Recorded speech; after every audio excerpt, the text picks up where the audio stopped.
Fanshen. Fanshen, a documentary of revolution in a Chinese village, is a 1966 book by William H. Hinton that describes the land reform campaign during the Chinese Civil War conducted from 1945 to 1948 by the Chinese Communist Party in Lanbo village, the name used in the book for the village of Zhangzhuangcun in Shanxi province. Hinton lived in the village in spring and summer of 1948 and witnessed scenes described in the book and recreates earlier events based on local records and interviews with participants. He explains party strategy to present the campaign's successes in building a revolutionary consciousness and a power base among the poor peasants, but also its errors and excesses, especially the violence toward rich peasants and landlords. Fanshen has been compared to Edgar Snow's Red Star over China and characterized as perhaps the book that most changed American Cold War perceptions of the Chinese Revolution. Background: Hinton had first gone to China in 1937, then returned after the Second Sino-Japanese War in 1947 to work under the United Nations Relief and Rehabilitation Administration to spread agricultural technology. When lack of funding closed that program, he taught English at Northern University, a guerrilla institution then in Lucheng County in South Shanxi. Shortly after the New Year Festival, in the spring of 1948, faculty and students left the school to join local Coders Party activists to form work teams that were sent by higher party levels on special missions. Hinton joined the team sent to the village he called Lanbo, some 10 miles south of the city. He lived there until August, working in the fields and gathering material for the book that became Fanshen. After leaving Lanbo, Hinton stayed in China until 1953 as a teacher and tractor technician, an experience he described in his 1970 book Iron Oxen, A Revolution in Chinese Farming. He left China in 1953 when his passport had expired and returned to the United States by way of the Soviet Union and Europe.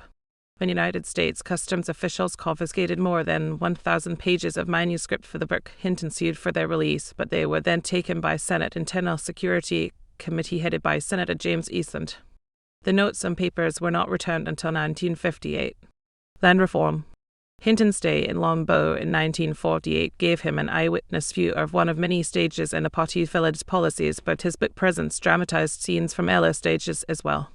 He accompanied a work team that was sent to inspect and control local implementation of the outline land law, which the North China Bureau of the party had promulgated on October 10, 1947, the anniversary of the 1911 revolution.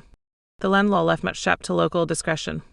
As one historian remarked, this flexibility was in part the intended result of instructions from the center time and time again while underlying the need to bend one's specific policies after local conditions, but it also stemmed from differences in views among local cadres, orders that were misunderstood or misimplemented, successful local resistance, and the overall chaos of war.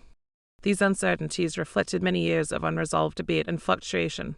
As early as 1927, Mao Zedong had seen land reform as the key to gaining support in the countryside and establishing party control. Party leaders fought over such questions as the level of violence, whether to woo or target middle peasants who farmed most of the land, or to redistribute all the land to poor peasants. During the Sino-Japanese War and the Second United Front, the party emphasized Sun Yat-sen's moderate land-to-the-tiller program, which limited rent to 37.1/2% of the crop, rather than land redistribution. Unless they actively worked with the nationalist government, which village elites seldom had reason to do, party leaders did not want to alienate rich peasants and landlords whose support was essential to the war effort. In 1946, the outbreak of the Chinese Civil War changed the calculation. The party decided to mobilize the vast majority of the village population while attacking the top 10%.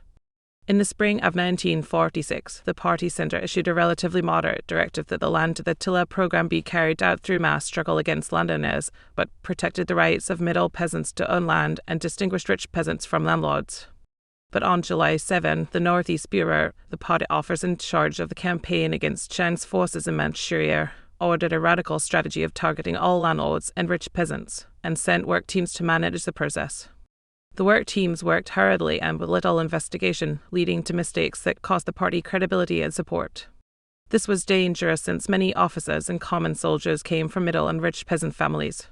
The Outline Land Law of October 1947 mandated the elimination of land rent, which it termed feudal exploitation, and the elimination of landlord status by implementing Sun Yat-sen's land-to-the-tiller program.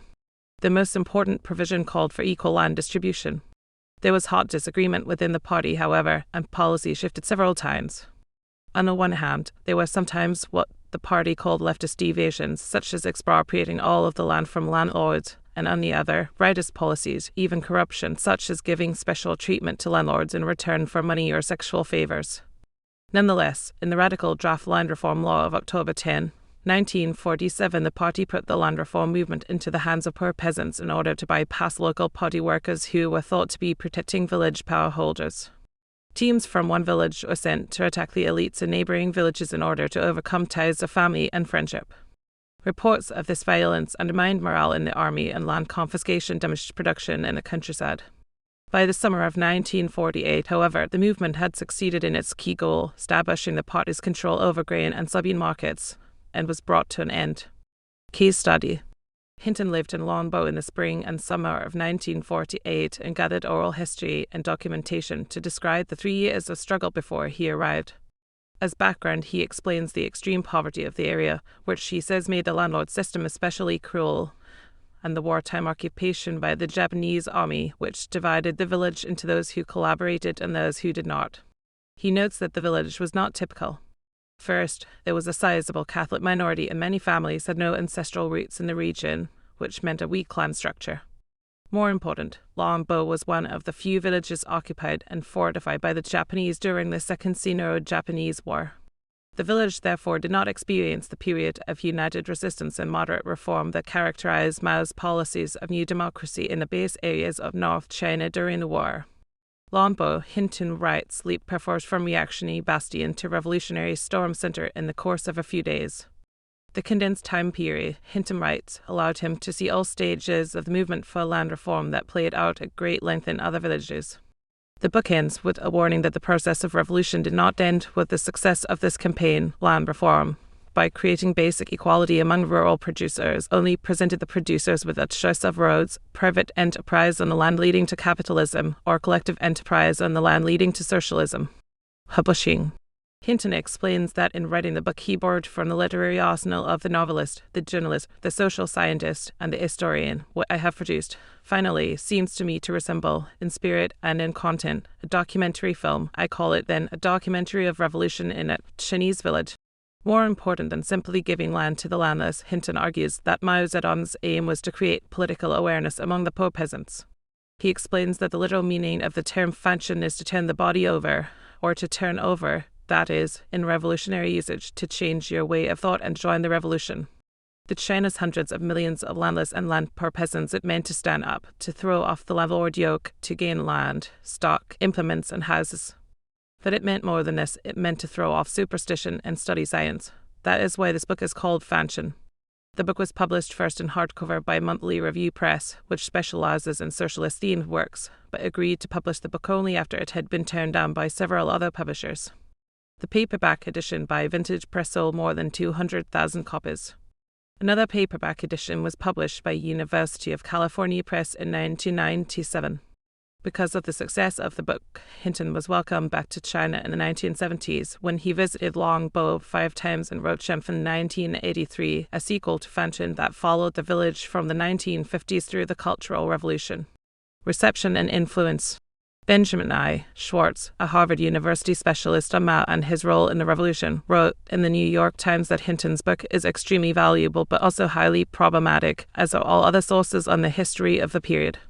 Schwartz continued, as one who does not share in the slightest the author's faith that Mao has discovered the cure for human selfishness or for the exploitation of man by man, and as one who finds much of the high doctrine of the book simplistic and true, and often enormously trying, I would nevertheless insist that Mr. Hinton has made valuable and in some ways unique contributions to our understanding of life in a northern Chinese village on the eve of communist takeover.